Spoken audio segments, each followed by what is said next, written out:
Muy buenas a todos, mi nombre es Anton Pujol y para mí es un auténtico honor estar en este meeting point de hoy y poder compartir con vosotros un tema que me interesa y que me fascina. Deciros que el título de la ponencia puede haceros pensar que solo las personas que tienen pensado en competir en culturismo natural se pueden beneficiar de esta ponencia. Yo creo que no, ¿vale? Os cuento. Voy a hablar de la optimización de la salud en una preparación de culturismo natural. ¿Esto qué significa? Pues significa es intentar encontrar ese equilibrio entre salud, composición corporal y rendimiento. Y este equilibrio se puede beneficiar tanto personas que hacen fases de pérdida de grasa, ¿vale? Habrán consejos pues que yo creo que serán muy útiles para cualquier persona que haga una fase de pérdida de grasa, así como otros atletas de otras disciplinas que realizan periodos de mejora de la composición corporal con el objetivo de también mejorar su rendimiento deportivo. Así que el título no os haga decir, oye, no voy a ver esta ponencia. No, todo lo contrario. Creo que os podéis beneficiar y de hecho os lanzo este reto, ¿vale? Si os ha gustado, si creéis que ha sido de utilidad, por favor, decídmelo. Y si no ha sido de utilidad, también, decídmelo también, ¿vale?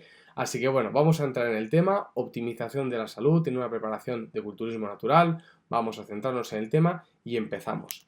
Muy brevemente, una breve presentación.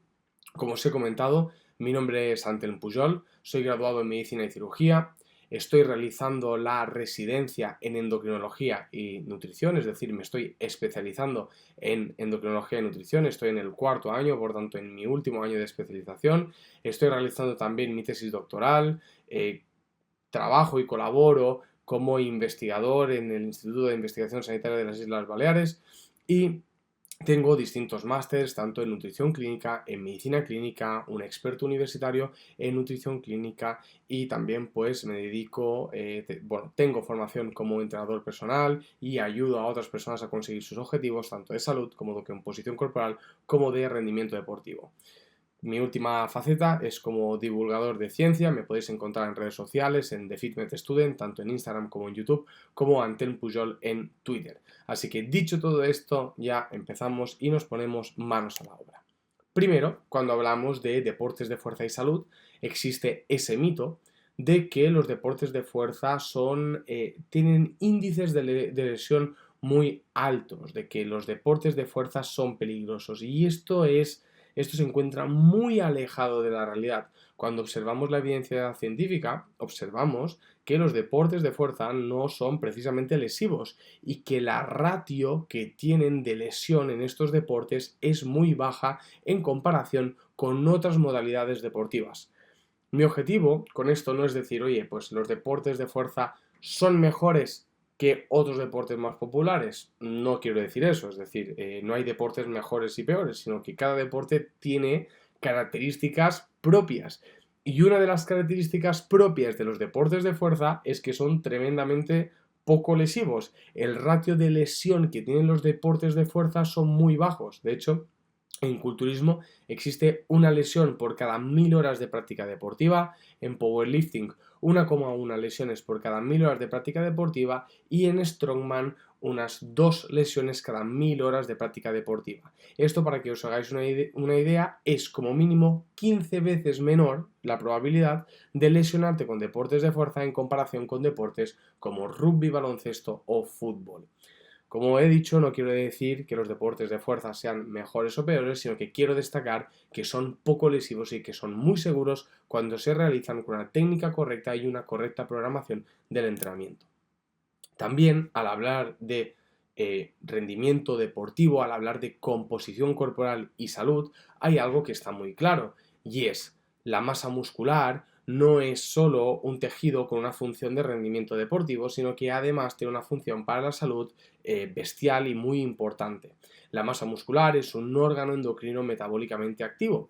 Y eso es un concepto que debemos tener claro. ¿Por qué? Pues porque mirad este ejemplo, lo gráfico que es y cómo nos va a ayudar a entender esto. Aquí tenemos 4 imágenes de resonancia magnética del cuádriceps, ¿vale? El cuádriceps, para que nos entendamos, son cortes así del cuádriceps que nos permite ver la composición corporal de este cuádriceps.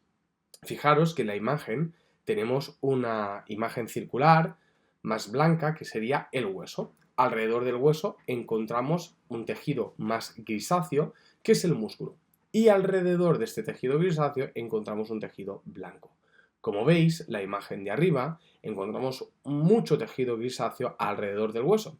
Y este tejido grisáceo es la masa muscular. Y esto se corresponde a una pierna, la imagen que encontramos en el borde superior, se corresponde a una pierna de un triatleta de 40 años. En cambio, en la imagen que tenemos en medio vemos que esta persona de 74 años sedentaria tiene una masa muscular pues en tamaño menor y además que está infiltrada, fijaros, por el tejido graso, que es este tejido de color más blanquecino que, como veis, se infiltra, invade ese tejido muscular, ¿no?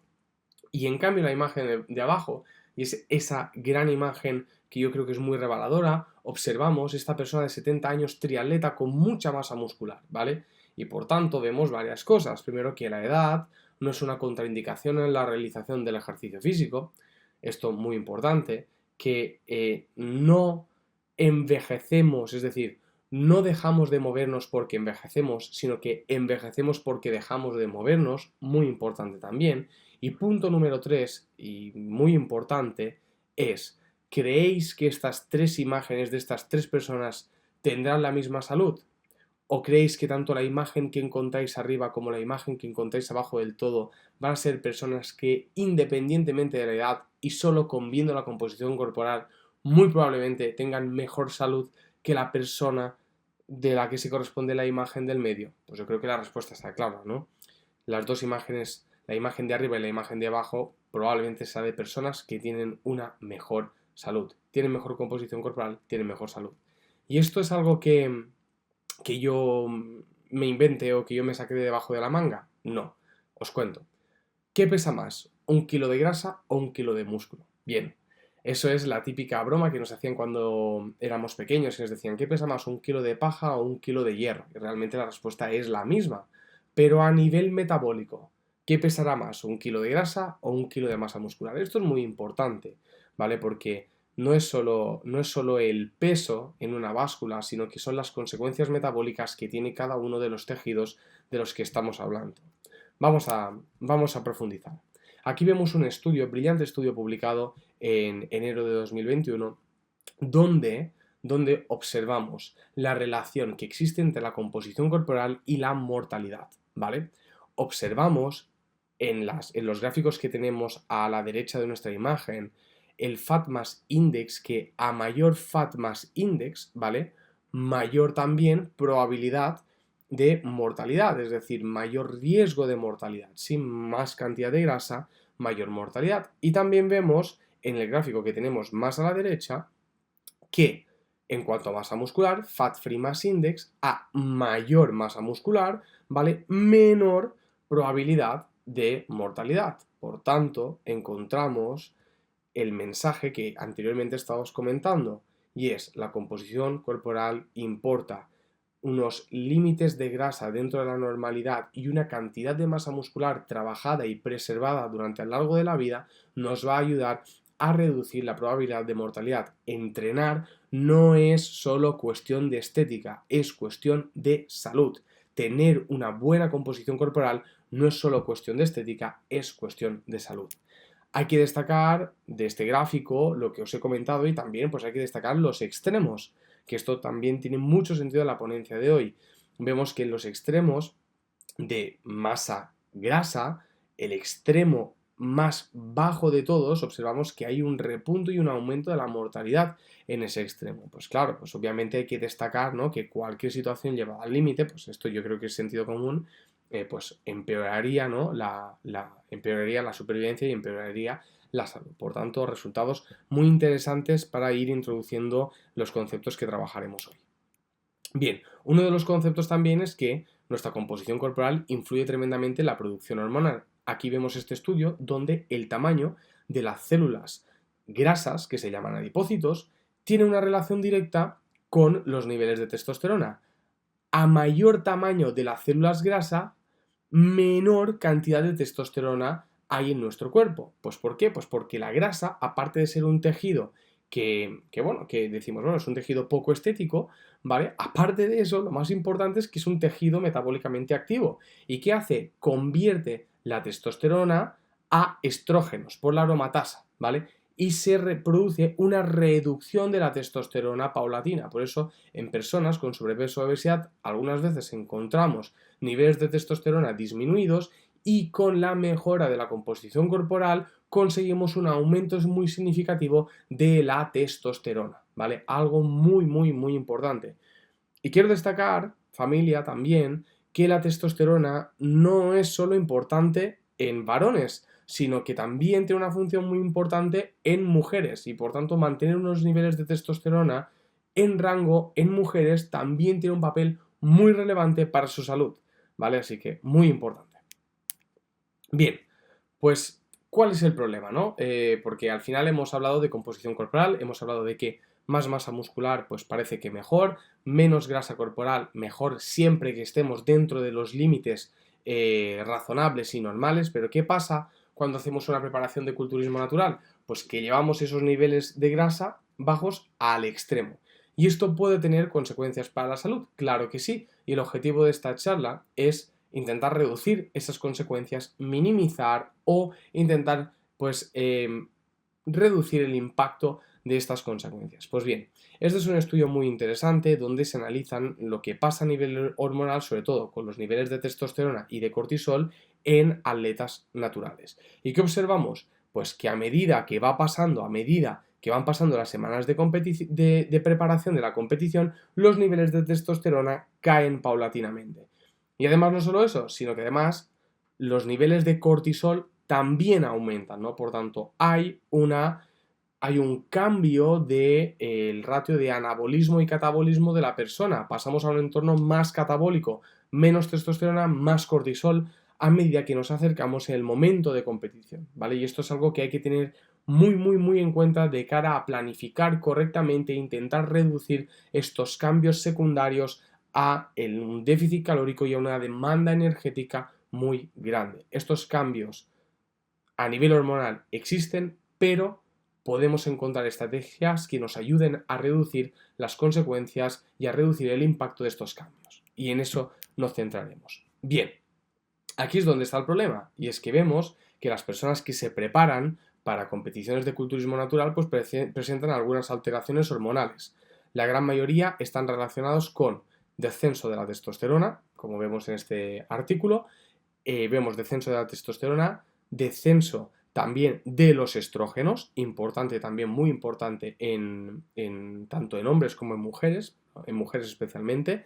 También encontramos pues alteraciones del ciclo menstrual en mujeres, encontramos un aumento de los niveles de cortisol de forma basal, también encontramos pues una alteración de las hormonas relacionadas con el hambre, saciedad, de la leptina, de la grelina y podemos encontrar en algunos estudios también pues déficits nutricionales debidos a dietas demasiado quizás demasiado restrictivas. También quiero destacar los cambios a nivel psicológico como encontramos en esta tabla, que se producen alteraciones del estado de ánimo, también podemos encontrar un aumento de los atracones, de grandes ingestas de comida, también podemos encontrar un aumento de la depresión o de la ansiedad, por tanto todo esto hay que tenerlo en cuenta, ¿vale? Y hay que decir, oye, que esto puede pasar durante una preparación de culturismo natural y hay que estar muy pendientes, intentar establecer estrategias de prevención a que esto suceda y cuando ocurren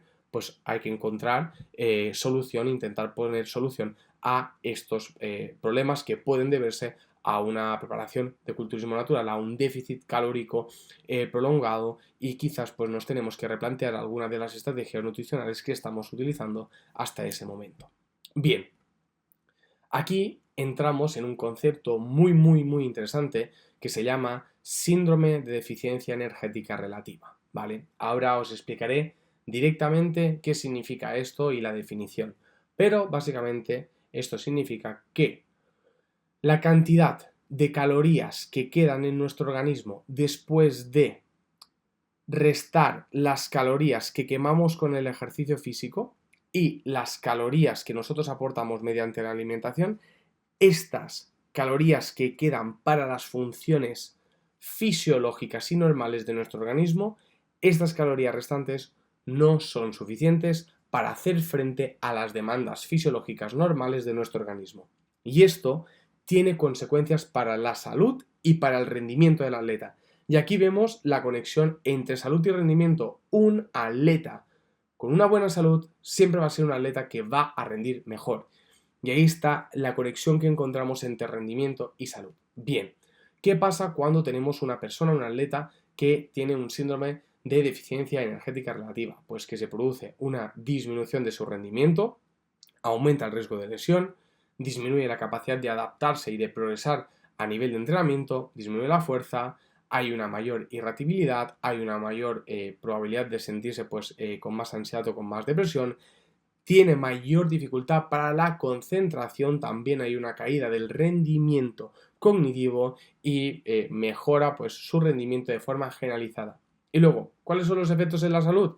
Pues hay más probabilidad de infecciones, el sistema inmune cae, hay alteraciones a nivel menstrual, puede disminuir la masa muscular y la masa ósea, también pueden haber consecuencias a nivel cardiovascular, con disminución de la presión arterial y con también una disminución excesiva a veces de la frecuencia cardíaca, una respuesta poco adaptativa de la frecuencia cardíaca y alteraciones también a nivel gastrointestinal con aumento de la permeabilidad intestinal y otras alteraciones intestinales. Por tanto, como veis, las calorías importan y hay que estar muy pendientes de intentar reducir o evitar la probabilidad de entrar en un periodo de síndrome de deficiencia energética relativa, ¿vale?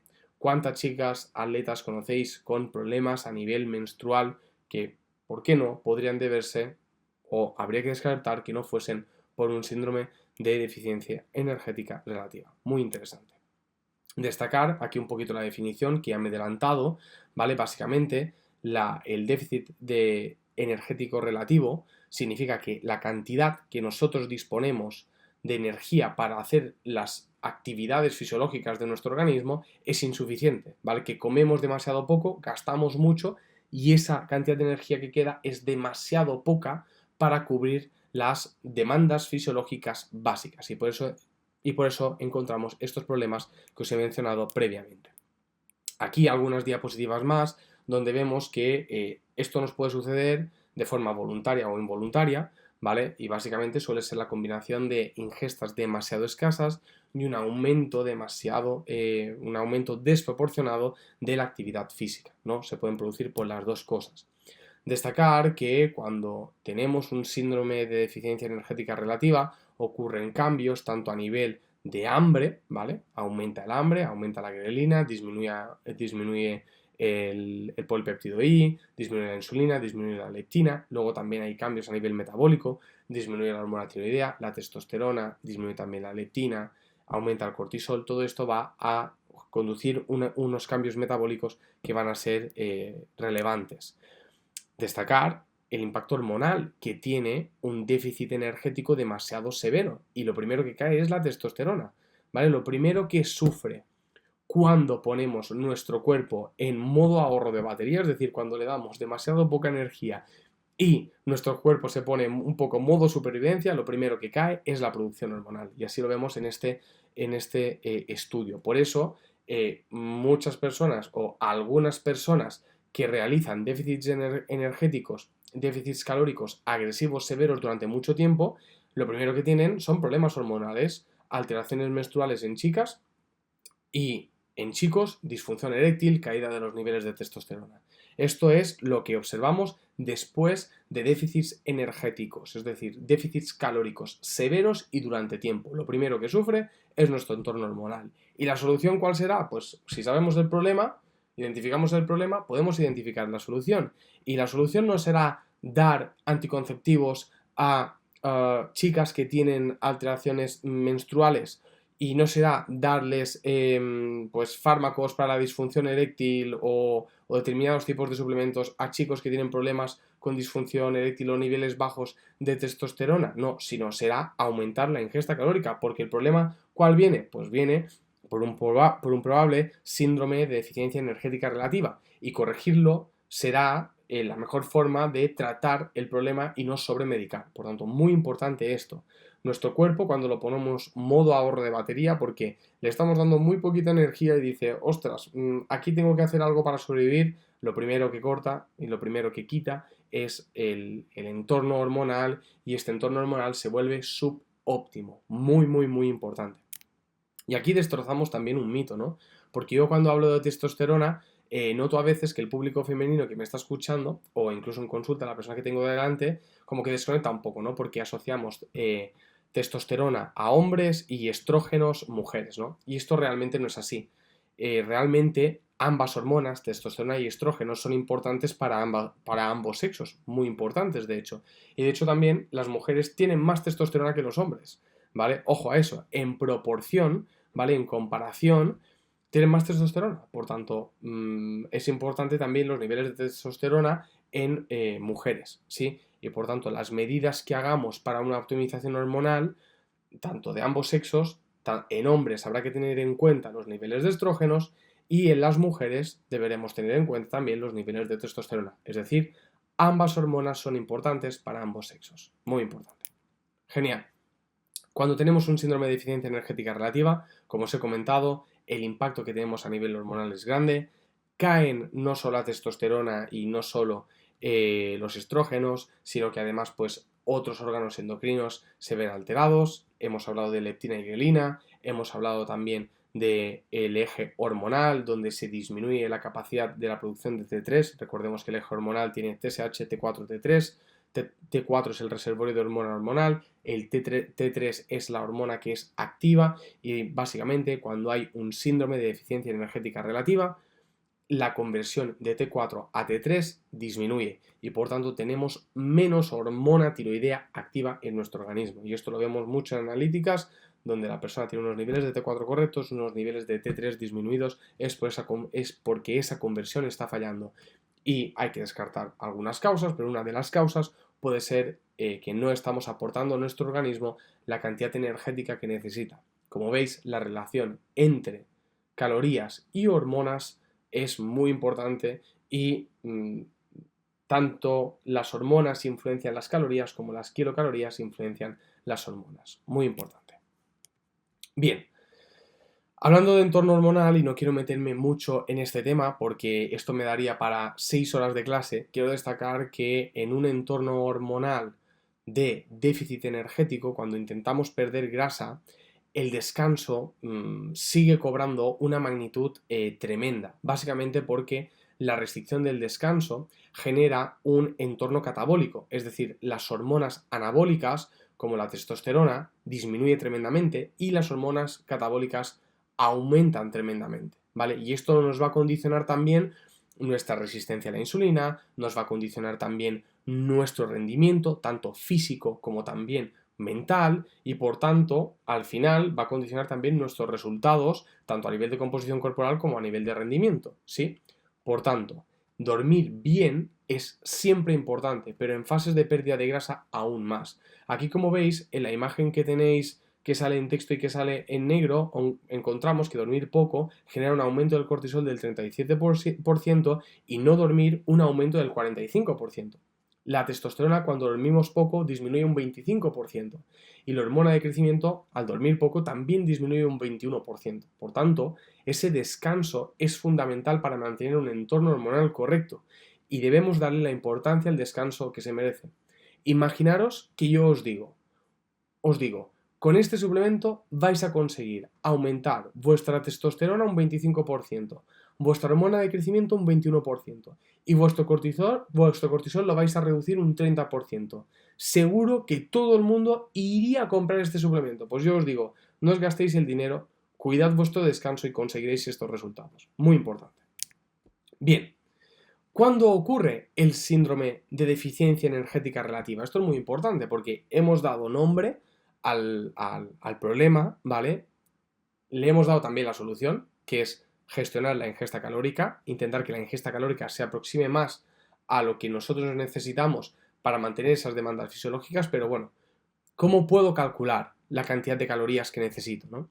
Pues básicamente aquí tenemos una fórmula, y es que la disponibilidad energética debería ser entre la cantidad, es decir, la cantidad de energía ingerida, la cantidad de energía que como, la cantidad de energía que yo cremo, ¿vale? Que yo gasto, dividido por la masa libre de grasa. Y este cociente nunca debería ser inferior a 9 en varones y nunca debería ser inferior a 15 en mujeres. Este cociente de kilocalorías por kilogramo de masa libre de grasa y día. 9 y 15 son los rangos mínimos, pero destacar que hay variabilidad individual y por eso se establecen rangos, fijaros, en varones entre 9 y 15 kilocalorías por kilogramo masa libre de grasa y día, y en mujeres entre 15 y 45 kilocalorías por kilogramo de masa libre de grasa y día, ¿vale? Por tanto, significa que habrá personas que serán más sensibles a ese déficit energético y personas que serán menos sensibles a ese déficit energético, y por tanto hay que estar encima y hay que monitorizar, y por tanto en la medida de lo posible es mejor decir, bueno, pues igual no voy a buscar el límite bajo sea 9, sino que en el varón, ¿no? Sino que como mínimo como máximo voy a bajar mis calorías hasta 25 kilocalorías por kilogramo de masa libre de grasa y día, ¿vale? Como máximo voy a generar esa disminución. Y en mujeres, una buena herramienta también es decir, vale, como máximo voy a disminuir 45 kilocalorías por kilogramo de masa libre de grasa y día, ¿vale? Es decir, intentar entrar lo menos posible en esta zona de probablemente ya estoy coqueteando con la deficiencia energética relativa, ¿no? Pues mejor no coquetear y quedarse pues más en el rango de normalidad y no tanto en rangos donde probablemente nos podemos encontrar consecuencias negativas para la salud. Muy importante esto. Y de hecho aquí os quiero presentar, ¿vale? Un caso clínico de un atleta natural que, pues bueno, que decidimos hacer una monitorización de sus hormonas. Él quería optimizar su entorno hormonal de cara a una competición de culturismo natural e intentar evitar esos cambios de los cuales había escuchado hablar, de reducción de la testosterona, de aumento del cortisol, y eso le preocupaba y pues quería una optimización a nivel de la nutrición y del entrenamiento de su entorno hormonal. Aquí vemos los marcadores de la analítica precompetición, donde tenemos un eje tiroideo, un eje gonadal y una cantidad de cortisol, un eje adrenal también estrictamente normales, con buenos niveles con niveles normales de hormona de crecimiento, con niveles normales de IGF-1, niveles normales de estrógenos, niveles normales de progesterona, buenos niveles de testosterona de 7,32, siendo el rango de normalidad de entre 2,2 a 10,20, LH y FSH en rangos de normalidad, ¿vale? Por tanto, perfecto, ¿no? O sea, una analítica a nivel hormonal muy buena, una testosterona libre de 263, o sea, muy bien, ¿no? Estábamos precompetición en rango y teníamos el objetivo de decir, vale, vamos a intentar mantener todo esto a medida que va pasando la preparación, ¿sí? Y vamos a intentar, pues, establecer medidas para que su producción hormonal no disminuya y consigamos mantener esos niveles hormonales pues, dentro de la normalidad, ¿no? Y lo que conseguimos post competición, y esto fue creo que el día después a la competición, ¿vale? Es decir, en el momento de máximo de haber estado, bueno, no, perdonad, esta analítica era del día antes de la competición o 2 días previos a la competición, ¿vale? Y lo que observamos es, por tanto, imaginaos, ¿no? O sea, 2 días antes de la competición, que son momentos donde tú estás, pues obviamente, pues en un momento pues, difícil, ¿no? De mucho estrés, estás justo antes de competir, por tanto es un momento complicado. Y vemos, fijaros, que la analítica sale estrictamente normal, con un eje tiroideo normal, los niveles de T3 normales, T4 normales, el eje gonadal con FSH, LH normal, los niveles de testosterona se habían mantenido, había una reducción de nada de un punto de la testosterona libre se había mantenido perfectamente, pues muy similar a niveles previos, el cortisol prácticamente no había aumentado y hormona de crecimiento, IGF-1 y otras hormonas estaban dentro de la normalidad. Por tanto, esas medidas que implementamos a nivel nutricional, esas medidas a nivel también de ingesta calórica, a nivel de descanso, a nivel de entrenamiento, pues habían tenido un impacto muy positivo y su analítica no se había visto pues para nada influenciada negativamente por esa preparación de culturismo natural y por ese proceso de prepararnos para un proceso competitivo, ¿no? Así que, perfecto, ¿no? Por tanto, como veis, sí, la competición o el hecho de prepararme, pues obviamente si consumo muy pocas calorías puedo tener consecuencias negativas para la salud, pero hay formas de trabajar en ello e intentar reducir o minimizar las consecuencias negativas. Muy importante. Bien, la pregunta es clave. ¿Debemos cruzar esa línea de decir, ostras, tengo que comer tan poco o puedo entrar en un periodo de síndrome de deficiencia energética relativa? Pues según Eric Helms y sus compañeros, pues muy probablemente sí, que la gran mayoría de atletas que compiten en deportes estéticos o en deportes donde hay un control de peso, pues muy probablemente tendrán que ir por debajo de esos 30 kilocalorías por kilogramo de masa libre de grasa y por día. Por tanto, vamos a coquetear o a tontear o entrar de lleno en ese síndrome de deficiencia energética relativa y por eso esas medidas van a tener una importancia fundamental de cara a reducir el impacto negativo que eso puede generar, ¿vale? Así que esto es muy importante. Hay riesgo, claro que lo hay, pero también hay medidas para intentar reducir el impacto negativo. Súper interesante. ¿Vale? ¿Qué puedo hacer, no? O sea, ganar una tarjeta Pro sin olvidarme de la salud. ¿Cómo lo hago? Pues algunos consejos muy importantes. Esto es fundamental. Establece una buena relación con la comida. Olvídate de alimentos buenos y alimentos malos. Olvídate. Yo sé que esto da muchos likes, el dar apto y el no apto a alimentos en Instagram, en redes sociales. Esto da muchos likes, ¿no? Esto es apto, esto es no apto, esto es bueno, esto es malo. Esta búsqueda del bien y el mal, del blanco y negro, tiene, bueno, la parte pues, positiva para el creador de contenido que da muchos likes, pero para la persona que recibe este mensaje, pues no es algo bueno, ¿vale? Sino que ya tenemos múltiples evidencias de que esa dicotomía, ese tener que escoger entre bien y mal, puede tener efectos negativos en cuanto al comportamiento versus a la comida. Y que esto puede tener varias implicaciones, tanto a nivel de relación con la comida, empeora la relación con la comida y además también a largo plazo nos puede empeorar ¿qué? La composición corporal y los resultados que buscamos con un proceso de alimentación. Es decir, si yo tengo una buena relación con la comida, a largo plazo mi composición corporal será mejor. Así de claro lo digo, ¿sí? Una persona con una buena salud mental versus a la comida, a largo plazo su composición corporal será mejor, será más sana y tendrá una pues mayor salud tanto a nivel físico como a nivel mental. Así que blancos y negros, aptos y no aptos en alimentación, olvidaros porque no es así. Obviamente habrá mejores decisiones y habrá peores decisiones, pero eso de blanco y negro, obviamente habrá extremos, pero en la gran mayoría de casos es mejor olvidarlo. Bien, más evidencia. Establecer una buena relación con la comida es clave. Alimentos buenos y malos, como digo, debemos eliminarlo. De hecho, múltiples evidencias científicas, como las que os enseño aquí, nos muestra que a corto plazo, una dieta flexible ofrece los mismos resultados que una dieta rígida en cuanto a pérdida de grasa. Las comidas estas de los planes de pollo, arroz, brócoli, no son más efectivos que una dieta flexible en cuanto a composición corporal.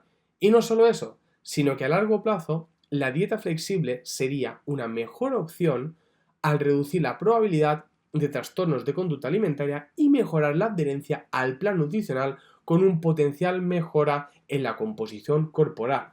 Por tanto, la dieta flexible es una mejor actitud tanto para los resultados de composición corporal como para la salud mental. Y recordemos que las dietas flexibles, esto no significa comer lo que me da la gana mientras me cuadren los macros.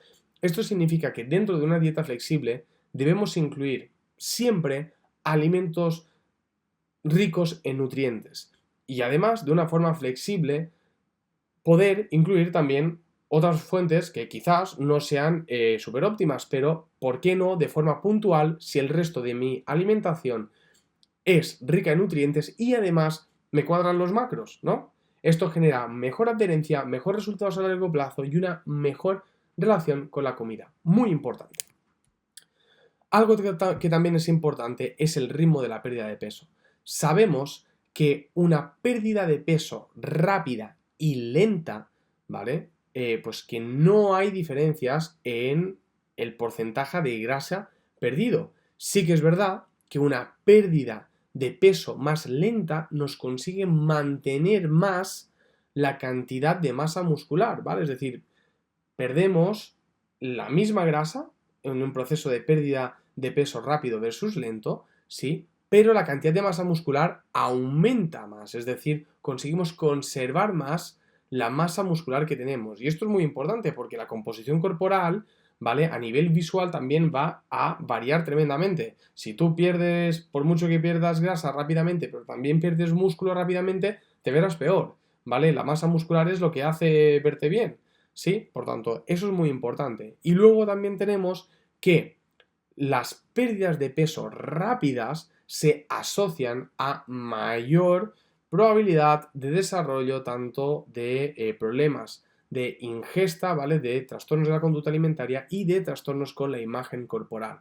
Así que una pérdida de peso lenta nos consigue, como conclusión, perder la misma cantidad de grasa que un proceso de pérdida de grasa rápido, mantener la misma masa muscular, reducir la probabilidad de trastornos de la conducta alimentaria y reducir la probabilidad de problemas con la apariencia física que tenemos. Por tanto, una mejor relación también con nuestra imagen corporal. Así que la pérdida de peso lenta gana clarísimamente a la pérdida de peso rápida. Súper importante. Muy bien, luego hay otras estrategias como los diet breaks, ¿no? Que son estos periodos donde hacemos fases de mantenimiento, es decir, dentro de una restricción calórica hacemos fases de mantenimiento, donde vemos en este estudio de aquí que los diet breaks no es que produzcan una mayor pérdida de grasa, es decir, en cuanto a pérdida de grasa, si haces diet breaks necesitarás más tiempo, ¿vale? Para perder la grasa que tienes que perder. Es decir, en el momento que tú te pones en calorías de mantenimiento no vas a perder grasa, ¿vale? Pero lo que sí nos pueden ayudar es que nos generan una mayor saciedad, menos hambre, menos deseo para comer y por tanto nos puede generar mayor adherencia al plan que estamos haciendo. Por tanto, es una estrategia que nos puede ayudar a hacer más llevadero un déficit calórico prolongado, pero también debemos saber que si hacemos diet breaks probablemente necesitaremos más tiempo para conseguir ese objetivo de pérdida de grasa, ¿vale? Por tanto, es una herramienta para añadir sostenibilidad. No acelera la pérdida de grasa ni te hace más eficiente la pérdida de grasa, pero sí que nos añade adherencia y nos añade menos hambre, más saciedad y menos deseo para comer. Importante. Por tanto, también algo que me parece importante es, en atletas naturales, esto de competir cada año, que lo vemos muy frecuentemente, no sería lo óptimo. Después de un periodo de preparación de culturismo natural, necesitamos, ¿vale? Unos 6 a 9 meses de descanso, de recuperarnos a nivel fisiológico, antes de plantearnos otra fase competitiva.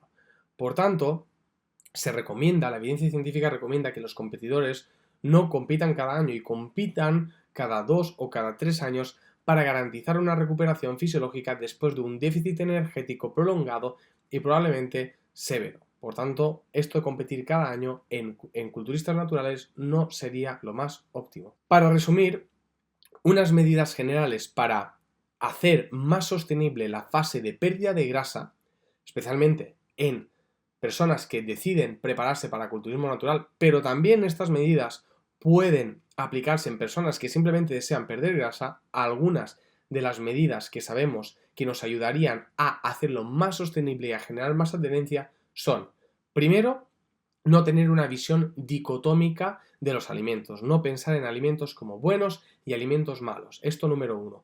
Número 2, las pérdidas de peso progresivas y poco a poco generan mayor adherencia, generan mayor preservación de masa muscular, menos probabilidad también de trastornos de la conducta alimentaria y menos probabilidad de trastornos con la imagen corporal. Muy importante.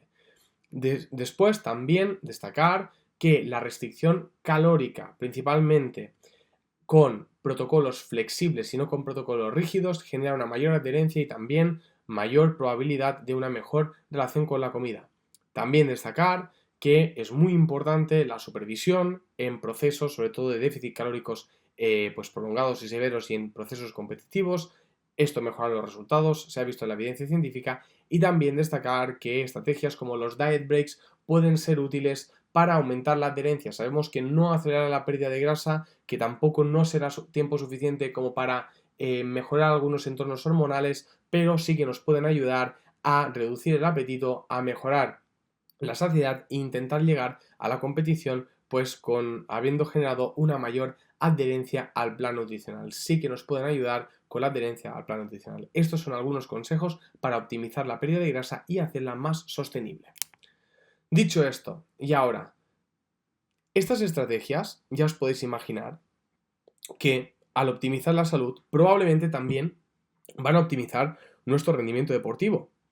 Pero realmente, ¿esto es así? ¿Qué nos dice la evidencia científica? Os lo presento a continuación. Este es un estudio muy interesante que compara lo que hacen los atletas naturales que son amateurs y los atletas naturales que consiguen la tarjeta Pro, ¿vale? ¿Qué hacen unos y qué hacen otros? ¿Vale? Para así ver qué es lo que realmente les ha producido mejores resultados, ¿no? Pues bien, este estudio es tremendamente interesante. Primero ven que los culturistas pro, que consiguen la pro en la competición, tienden a usar más semanas para prepararse, es decir, hacen pérdidas de peso progresivas, sostenibles y durante más meses, que esto sabemos que se asocia a la misma pérdida de grasa que una fase agresiva de pérdida de grasa, pero que se asocia a mayor cantidad de preservación de masa muscular, menos trastornos de la conducta alimentaria, mejor percepción de la imagen corporal y a mayor mantenimiento de la masa muscular. También ven que los atletas pro comen más carbohidratos. Son atletas que consiguen llegar al punto de competición comiendo más calorías. Y esto es muy importante porque sabemos que la ingesta calórica determina nuestro entorno hormonal en las fases de pérdida de grasa. Por tanto, intentar llegar al objetivo comiendo las máximas calorías posibles va a reducir la probabilidad de tener un impacto hormonal negativo por el déficit calórico. Muy importante. Además, también vemos que tanto los porcentajes de grasa como los porcentajes de proteína, que no hay muchas diferencias, ¿vale? Que lo que marca la diferencia es la duración de que destinan para preparar una competición, ¿vale? Que están más semanas preparándose y también que consigue llegar a la competición comiendo más calorías, ¿vale? También aquí probablemente porque tendrán más masa muscular, pero eso va a ser muy importante de cara a la optimización del entorno hormonal para una competición, llegar al punto competitivo comiendo las máximas calorías posibles. Muy bien. Por tanto, unas recomendaciones generales en cuanto a los macronutrientes para una fase de pérdida de grasa, como recomendaciones generales, serían mantener la proteína entre 2,3 y 3,1 gramos de proteína por kilogramo de masa libre de grasa. Esto para simplificar esto, porque bueno, ¿cómo calculo la masa libre de grasas y tal? Esto para simplificarlo sería entre 2 y 3 gramos de proteína por kilogramo de peso corporal. La gran mayoría de personas se van a encontrar en este rango y será óptimo. La cantidad de grasas, pues entre el 15 y el 30% de la ingesta dietética. La cantidad de carbohidratos, pues lo que nos quedan de las calorías al restar las kilocalorías de las proteínas y las kilocalorías de la grasa. Y luego, ¿qué porcentaje de grasa tengo que perder a la semana? Entre 0,5 y 1% es considerado una pérdida de peso, pues moderada, lenta, y va a ser lo óptimo para optimizar la pérdida de grasa, el mantenimiento de masa muscular, y también sabemos que tiene un impacto positivo en la relación con la comida y con la imagen corporal.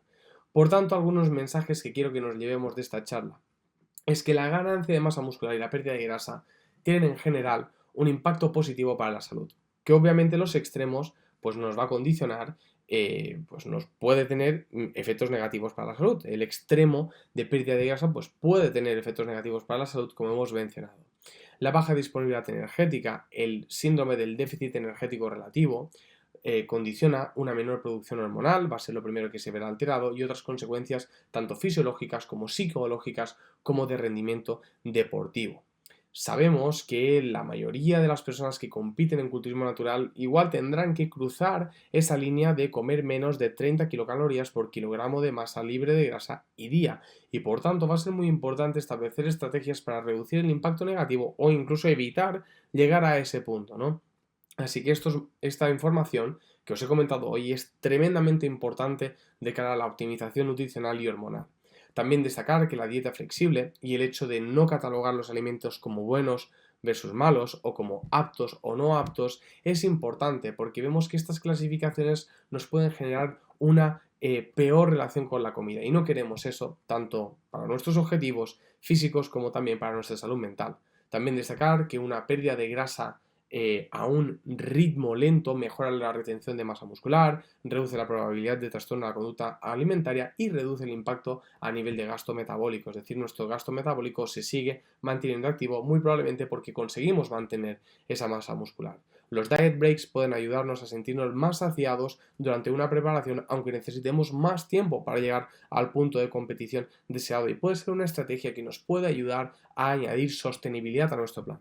También destacar que los culturistas naturales que consiguen una tarjeta Pro normalmente comen más calorías que los que no consiguen la tarjeta Pro y que además tienden a usar más semanas de preparación para prepararse. Prefieren perder peso poco a poco para mantener la masa muscular al máximo. Y esto me parece muy interesante. Y también destacar que estos atletas que consiguen pues, llegar con más calorías y utilizan más semanas para prepararse, llegan mejor, consiguen mejores resultados. Y finalmente, destacar, como veis, que existe una clara relación entre salud y rendimiento y que las medidas que aplicamos para intentar optimizar la salud también probablemente nos generarán mejores resultados en la tarima y, si no competís, mejores resultados en cuanto a nuestros objetivos. Así que dicho todo esto, ha sido un tremendo placer estar hoy con vosotros. Quiero animaros a que me hagáis llegar vuestro feedback a través de mis redes sociales de FitMedStudent en Instagram, en YouTube o Antel Pujol en Twitter, ¿vale? Hacedme llegar vuestro feedback, por favor, para mí es lo más importante. Repito, vuestro feedback para mí es lo más importante. Quiero que me contéis qué pensáis, qué opináis, si os ha gustado, si no os ha gustado, si he cumplido con vuestras expectativas o no las he cumplido y espero sobre todo y deseo que esta información os haya sido de utilidad. Muchas gracias, estamos en contacto, un fuertísimo abrazo y hasta muy pronto. Recordad que en EFEN estamos iniciando el año académico y para los diferentes cursos que tenemos de base, como el curso de entrenador personal o el de nutrición y dietética deportiva, tenemos un descuento de un 20% por cada uno de esos cursos, o bien, si optas por hacer los dos cursos a la vez, estaríamos hablando de un 30% de descuento.